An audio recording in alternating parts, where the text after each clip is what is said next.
Bonjour les Capricornes, nous sommes ici pour les énergies du mois. Je l'ai fait à toutes les vidéos pour l'année 2022 et j'ai encore une coupe super d'enfer. Génial. Bon, bref. Alors, qu'est-ce qui se passe pour vous cette année? Nous sommes tombés au Yiking. Ah, mais c'est pas vrai. Faudrait que je me regarde un petit peu plus souvent dans la glace. Hein. Heureusement que je fais des vidéos pour voir à quoi je ressemble hein, quand même de temps en temps. Nous sommes tombés sur l'insondable, l'eau. Donc c'est le domaine intime, émotionnel qui peut faire peur, mais qui peut faire peur. C'est voilà, l'insondable, l'eau, c'est ce qu'on ne devine pas chez l'autre dans son intimité, et c'est aussi ce qu'on ne veut pas dévoiler de soi à l'autre. Ça peut aller très très loin. Donc c'est le danger de l'esprit. C'est quand l'esprit est mis en danger. Donc il y a un travail à faire là-dessus. Cela dit, ce n'est que le Yiking. Les cartes vont nous préciser par période ce qui se passe. Vous avez 2 mutants et tout cela tend vers l'hexagramme numéro 4. La folie juvénile, petit vénard. Bah, c'est un peu une blague. Hein, mais... je dis petit vénard parce que moi j'aime bien la folie juvénile. C'est la perplexité. La perplexité. Mais vous commencez bien. Vous commencez avec... Eh ben, je dois tout recommencer. Non, c'est une blague. Il faut juste que je prenne un support pour mettre les cartes parce que, comme vous pouvez le voir, je suis en mode feignasse. Voilà, donc j'ai un support, tout va bien. Hop. D'accord. Il y a quoi dans ce livre? Ah, je vais mettre un petit dessin. Non, je me la pète. Allez, hop. 3 de denier.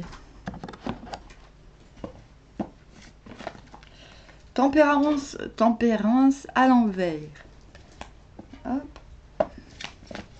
Ça sort bien pour vous, hein, dis donc. Ça discute. Reine d'épée à l'envers. Ah, je viens de capter un truc.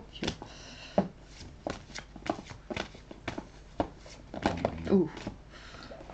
Doucement, doucement. Oh,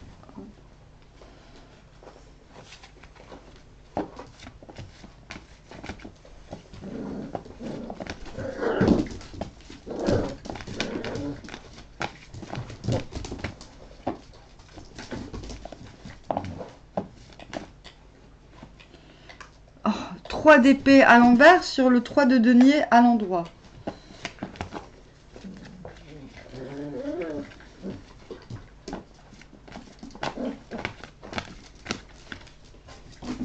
Reine de bâton.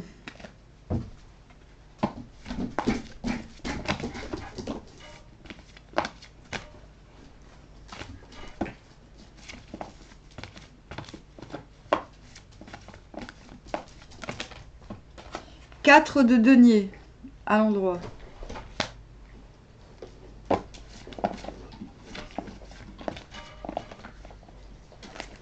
Roi de coupe à l'envers. En synthèse. Donc on a toujours le même dos de deck que j'ai vu tout à l'heure. Ok. Oui. Le problème, c'est le positionnement. Le positionnement, voilà. Peur de choisir, peur de... L'amour à l'envers. L'amoureux, c'est être amoureux, oui, mais pas que. Mais c'est pas... Beaucoup de tarologues disent que c'est souvent le choix entre 2 personnes. Et je suis pas d'accord. Pour moi, c'est pas systématique. Là, c'est une carte de transmutation. C'est intérieur. C'est-à-dire que vous devez combattre des contradictions afin de pouvoir vous unir correctement. Vous en avez conscience et vous recherchez quelque chose de plus absolu. C'est un peu comme les lions. Et pour cela, vous êtes prêt à changer, à moins vous offrir. Je crois que le but, c'est de moins vous offrir. Voilà, c'est tout con. Vous vous offrez moins parce que vous n'avez pas, émotionnellement, vous n'êtes pas satisfait. Donc vous allez modifier quelque chose chez vous au point de vue émotionnel cette année. C'est du radinisme, mais éclairé, j'ai envie de dire. Du radinisme émotionnel. Marre de se sentir... de se faire avoir, quelque chose dans le genre.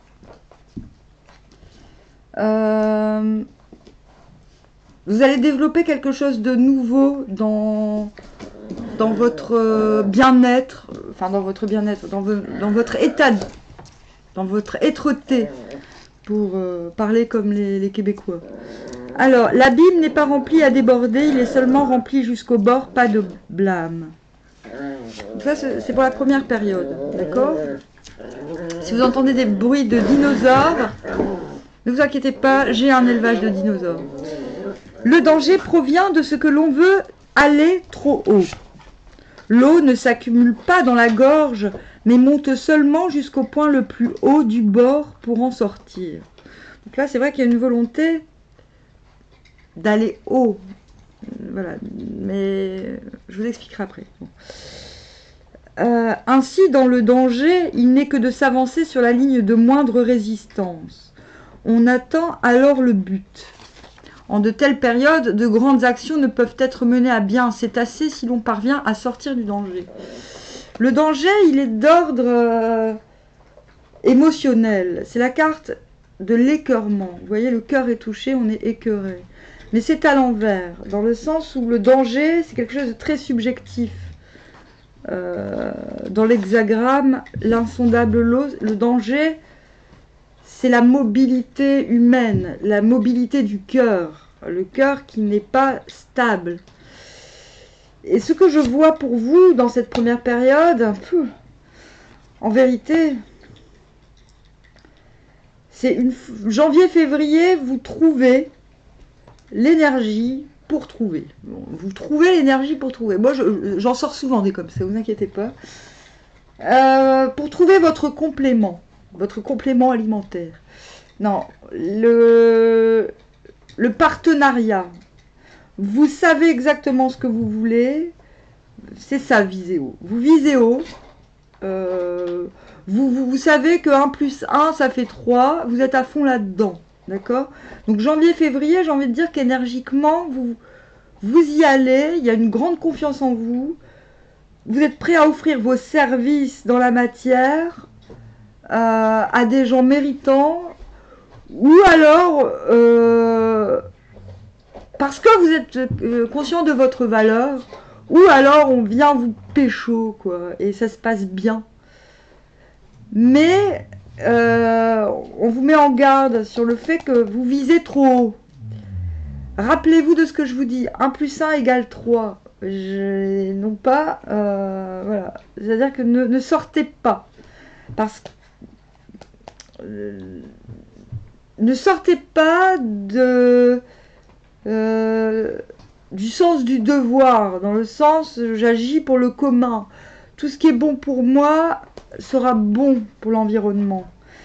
Et j'ai l'impression que c'est ce qui fâche en mars-avril. C'est-à-dire qu'en mars-avril, vous vous rendez compte peut-être que vous avez montré trop d'ambition dans une situation et que cela se répercute, que cela se voit.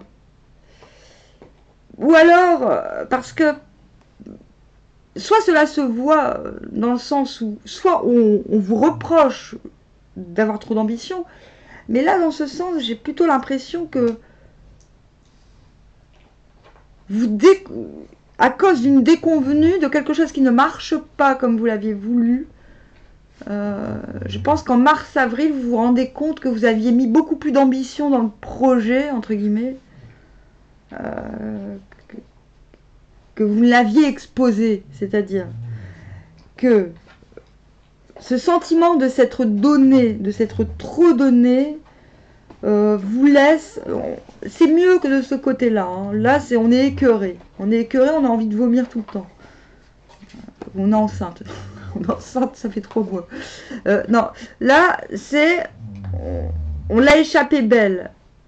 C'est-à-dire, on a failli être écœuré, mais c'est déjà trop. C'est déjà too much. Et c'est ça, le danger. On vous met en garde, là, avec le Yiking, pour dire... Bon. la prochaine fois, soit il faut dire clairement ce que vous voulez pour pas être déçu. C'est plus de la déception que de l'écœurement. Soit il faut que j'arrête de... Soit, voilà, faut que j'arrête de me donner si c'est pas sincère. Si j'attends un retour, faut que j'arrête. D'accord? En fait, il va se passer quelque chose dans ce sens-là, ce premier trimestre. Enfin, ce premier... 3 x 4, 12. Ce premier quatrimestre. Comment on dit? Quatrimestre. Ces premiers 4 mois, voilà. Il y a une ascension couplée à de la déception. Et c'est dommage, mais c'est là. En fait, voilà. Voilà. Ne vous inquiétez pas, je vais faire des tirages chaque mois. Hein, parce que là, évidemment, on est dans l'année. Donc, je suis obligée de vous parler des événements qui font sens dans une année. Évidemment, vous n'allez pas vivre que ça pendant ces 4 mois. Voilà, moi, je cherche la suite logique pour cette année. Liée avec des cordes et des câbles, enfermés entre les murs d'une prison hérissée de pointes. Ça fait vachement penser au 9 d'épée, là, ce que je suis en train de lire. Pendant 3 ans, on ne peut trouver sa route, infortune. Je vous ai prévenu, c'est flippant, hein, ce qu'on a pour vous au Yiking. Heureusement que les cartes nous expliquent un peu mieux. Un homme qui a perdu le bon chemin dans l'extrême danger et qui est ligoté dans ses péchés n'a aucune perspective de sortir de sa situation périlleuse. Il ressemble à un criminel assis dans les chaînes derrière les murs d'une prison hérissée de pointes. En fait, ce qu'on est en train de vous dire là, c'est que vous inquiétez pas, l'été, c'est cool. Là, ce qu'on est en train de vous dire, avec la tempérance à l'envers, c'est qu'une situation, vous êtes dans une forme de culpabilité. Regardez, de ce côté-là, on a cet ange, donc non seulement, bon, là c'est une femme, la tempérance, il n'y a pas à expliquer. Hein. Bon, on a la faculté de guérir très vite, de remédier, de réconcilier. À l'envers, on regarde, l'ange il fait quoi? Il regarde un gibet, d'accord? Il va aller se tuer, il va aller se suicider. C'est un peu ça, le sens de on se sent enchaîné comme un criminel dans une prison hérissée de pointes. On est dans la culpabilité. Ça vous ressemble beaucoup, Capricorne. Vous êtes dans la culpabilité. Je suis une merde, je n'ai pas bien fait, j'ai pas bien agi, nana. On l'est tous. Moi, je l'ai été pendant quelques jours, mais moi, je suis bélier, ça marche pas, en fait, ça glisse. Moi, je suis allergique à la frustration, donc je trouve toujours un nouveau truc, en fait. Un nouveau truc intérieur. Non, je ne considère pas les gens comme des objets, par contre. Mais vous, les Capricornes, vous êtes capables voilà, si quelqu'un a découvert une faille chez vous, vous êtes capable de mettre 3 ans à vous en remettre, vous voyez. Du coup, là, il ne s'agit pas d'une rancœur, il s'agit vraiment d'une stigmatisation. Donc, je ne sais pas si c'est l'extérieur qui vous accable ou si c'est vous-même. En tout cas, l'effet est le même. On vous demande la tempérance à l'envers, ça veut dire que tout le travail de tempérance, il est sur le point de se ruiner. Donc prenez garde de donner de l'intérêt. On ne vous demande pas d'être tempérant. D'accord? D'ailleurs, j'en ai parlé. Regardez le tirage de la semaine avec le Hermetic Tarot. La tempérance à l'envers, ben, on déconseille d'être tempérant parce qu'on vous dit que finalement, on vous demande de ne pas oublier le travail de tempérance qui a été fait avant. D'accord? On vous dit, mais non, en fait, maintenant, il faut arrêter de travailler sur une situation alors que le travail a déjà été fait. Il n'est pas lieu de tempérer, il n'y a plus rien à guérir. Voilà, d'accord? Aussi, vous pouvez regarder le gibet de quelque chose. Vous regardez le gibet pour vous rappeler de quelque chose qui a été de condamné. Voilà, même si on ne voit pas le pendu, on peut se dire, bon bah voilà, il y a quelque chose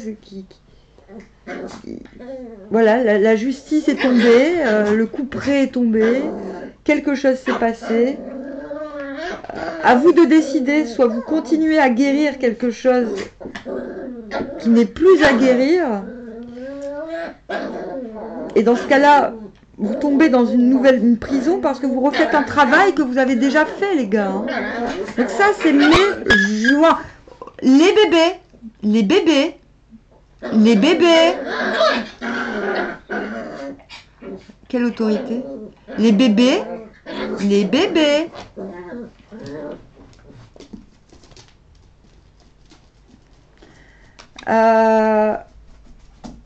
Donc, mai juin, je pense que c'est ça, le danger de la subjectivité. Vous êtes encore dans cette phase, voilà. Quelque chose émotionnellement n'est pas bon, quelque chose ne fonctionne pas dans votre vie. Là, on vous dit, vous arrêtez de tempérer, arrêtez de vous préoccuper du reste du monde, même de vous, j'ai envie de dire, ne vous occupez plus de vous. Allez droit. En fait, on vous demande de savoir ce que vous voulez plutôt que de tempérer. Et soit vous dites, bon, bah, ce que je veux n'est pas atteignable et j'abandonne, ou soit vous courez, cherchez ce que vous voulez. Ça suffit, on arrête de tergiverser. J'étais longue parce que je sais que c'est relou. C'est... Voilà, l'émotionnel, c'est quelque chose qu'on voit comme comme mauvais. Mais non, en fait, si vous êtes quelqu'un d'émotif, assumez-le. Mais faites en sorte que le reste de votre vie permette à l'émotionnel d'exister sans vous blesser. Et ce qui est très bien, c'est qu'ensuite vous avez la reine de bâton. Ça veut dire que cet été, vous passez un été, mais non seulement avec une énergie de dingue, comme si le fait de vous désolidariser de vos petits émois et des émois des autres vous permet finalement d'atteindre votre objectif premier. C'était finalement la reine de bâton, non seulement elle est suivie parce que son impulsion est inspirante, c'est-à-dire quand on la voit agir, on a envie de faire comme elle. Et en plus, quand elle agit pas, elle agit, même quand elle agit pas, il y a un magnétisme qui fait qu'on lui demande ce qu'on doit faire, en fait. Voilà. Et ça résonne bien avec le roi de coupe à l'envers. Vous voyez, il y a le dauphin. C'est comme si maintenant, ça suffit, vous perdez plus votre temps. Le dauphin, c'est le télépathe. Vous vous dites, ben maintenant, si les gens veulent pas comprendre, eh ben tant pis pour eux. Moi, mon émotionnel, je le protège. Mais pour le protéger, vous allez vous fabriquer vos propres gardes du cœur. En gros. Donc c'est plutôt positif. Vous voyez, c'était chiant au début, mais en fait, vous parvenez quand même à un résultat. Donc, septembre, octobre.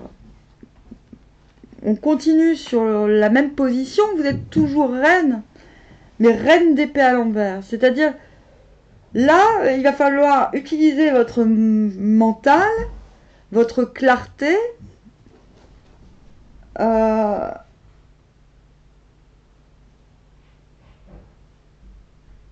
j'allais dire pour ne... Bon, elle est à l'envers, donc qu'est-ce que ça signifie?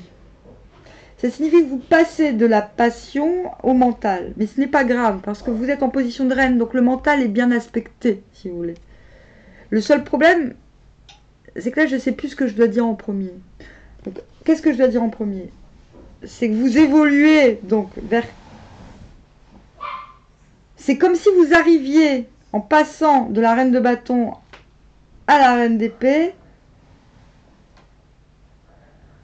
à valider pour vous-même votre expérience de vie. comme étant remarquable et comme étant vecteur de décision. Sauf que malheureusement, ces décisions, vous n'êtes pas prêt à les prendre. Voilà. Donc, reine de bâton, vous reprenez votre énergie l'été. Ce que vous récoltez à l'automne, c'est reine d'épée. Problème, c'est à l'envers. Et je pense que, comme je vous l'ai dit, avec les amours à l'envers, il y a encore des contradictions chez vous. Il y a quelque chose chez vous qui... Et bien d'ailleurs, c'est ça. On va vers la folie juvénile. C'est la perplexité. Oui, vous avez une expérience acquise. Vous avez une assise. Avoir sur 4 mois d'affilée la position de reine, c'est pas mal. Ça veut dire qu'il y a une stabilité qui est évidente. Mais vous êtes toujours dans l'incapacité de vous décider sur quelque chose. Et sur quelque chose peut-être avec des S à la fin. Vous voyez? Il y a toujours quelque chose en vous-même qui doute. Il y a toujours quelque chose qui doute. Il vous manque une légitimité, j'ai l'impression. Il vous manque quelque chose. Et pourtant, c'est positif quand même. C'est-à-dire que vous avez retrouvé l'énergie, là vous avez la clarté. Vous avez aussi le bagou, je pense. C'est-à-dire que contrairement... Elle n'a pas besoin d'avoir d'audace et de bagou, mais là vous l'avez. C'est-à-dire vous avez l'audace de l'expérience. Mais vous n'êtes pas en faculté de vous décider sur certaines choses.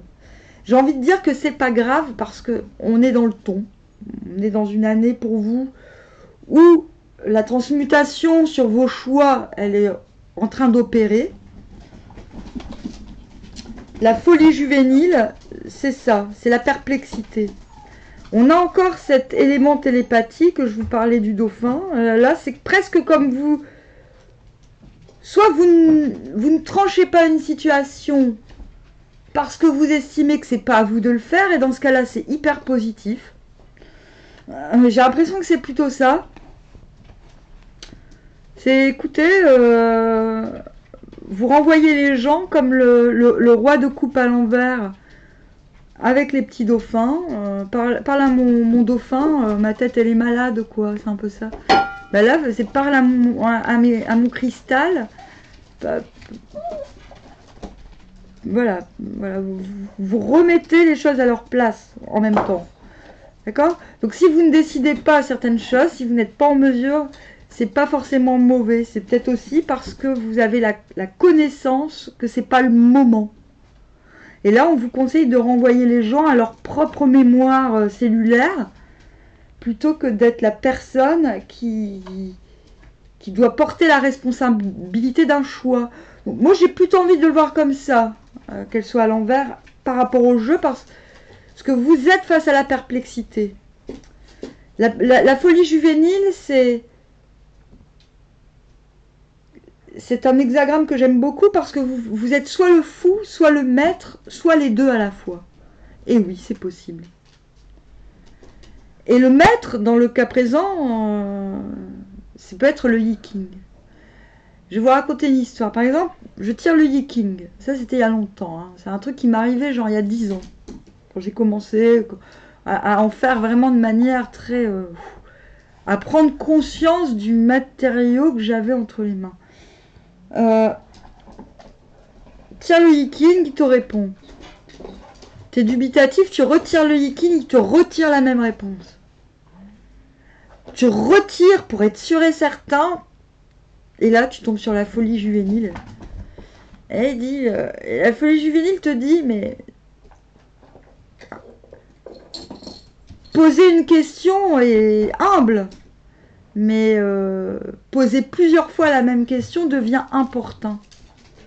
Et c'est le rôle du maître que de mettre des limites et de lui dire, mais la femme, tais-toi, je t'ai déjà répondu. Vous voyez? Et j'ai l'impression que vous êtes plutôt le maître dans la folie juvénile. Mais vous partagez la perplexité de l'élève parce que vous êtes perplexe face à l'importunité de l'élève, au même titre que l'élève est perplexe parce que votre réponse, il en est dubitatif. C'est quoi la folie juvénile? C'est la source qui jaillit. Donc c'est quelque chose au fond qui est joyeux, qui est nourrissant, mais qui rend dépendant. Parce qu'on n'est pas habitué à être nourri gratuitement, j'ai envie de dire. Voilà. C'est le caractère magique qui se frotte à la matérialité, au scepticisme aussi. Vous voyez? Donc c'est très profond comme hexagramme. Vous tendez vers là. Donc vous tendez vers une fluidité. Vous voulez que cette source jaillissante soit profitable. Je pense avant tout pour vous-même et pour les autres. Mais ça demande de mettre des stops et des limites saines à ceux qui sont inopportuns, qui sont importants. Et ça demande aussi à ce que vous posiez vous-même les bonnes questions. C'est ce qui jaillit des profondeurs, la source, d'accord? C'est la saine nourriture des profondeurs, la source. Mais c'est la perplexité aussi. Parce qu'on est face à un élément naturel qui nous dépasse, à une force qui nous dépasse, à des circonstances qui nous dépassent. Avec ce 4 de denier, vous finissez l'année en mode radin, parce que vous êtes conscient de votre valeur. Non. Vous êtes conscient de votre râleur, oui, je viens de râler, de votre valeur, vous râlez. C'est non. Vous voyez, ces jambes forment un cadeau. C'est comme si vous savez. Vous finissez l'année, vous comprenez le cadeau que vous êtes. Soit pour vous-même, soit pour les autres. Et peut-être allez-vous zéler un petit peu en profiter. Mais ce ne sera pas méchant. Je pense que ce sera dans l'esprit, voilà, dans cet esprit du 4, du 4 tout court, de la folie juvénile. Ouais, ça suffit les cocos. Vous voulez des réponses, je vous les donne, mais il faut me les demander gentiment. Vous voulez de l'argent, je vous le donne, mais il faut me le demander gentiment. Vous voyez ? Je pense que c'est une année où vous allez vous renforcer considérablement. Par contre, voilà, c'est l'année où vous allez vous fabriquer un ou des gardes du cœur, concrètement. Voilà. C'est un bon tirage, moi je trouve. Je dis, c'est un bon tirage. Hein, y a pas à dire. Hein. C'est bien, non? Bon, bah Capricorne, je veux dire, armoire à bientôt pour les énergies du mois de janvier.